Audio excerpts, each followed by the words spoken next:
बिस्मिल्लाहिर्रहमानिर्रहीम।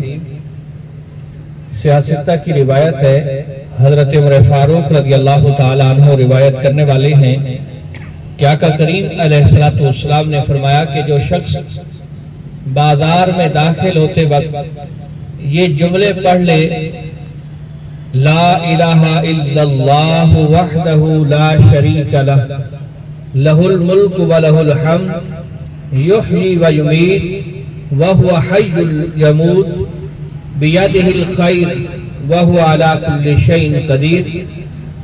हजरत उमर फारूक फरमाते हैं कि आका करीम अलैहिस्सलाम ने फरमाया कि जो शख्स बाजार में दाखिल होते वक्त ये जुमले पढ़ लेता है, अल्लाह करीम उस शख्स को 10 लाख नेकियां अता फरमाता है और 10 लाख गुनाह उसके मुआफ फरमाता है, 10 लाख दर्जे उसके बुलंद फरमाता है।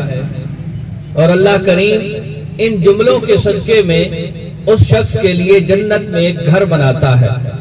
तो हमें कोशिश करनी चाहिए ये जो छोटे छोटे वज़ाइफ आका करीम अलैहिस्सलातु वस्सलाम ने बयान फरमाए हैं, इन्हें याद करें और मौका पे इन्हें पढ़ें।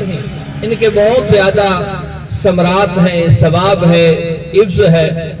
अल्लाह करीम हम सबको नबी करीम अलैहिस्सलातु वस्सलाम की सीरत पे कवा हक अमल पैरा होने की तौफीक अता फरमाए। अस्सलामु अलैकुम व रहमतुल्लाह।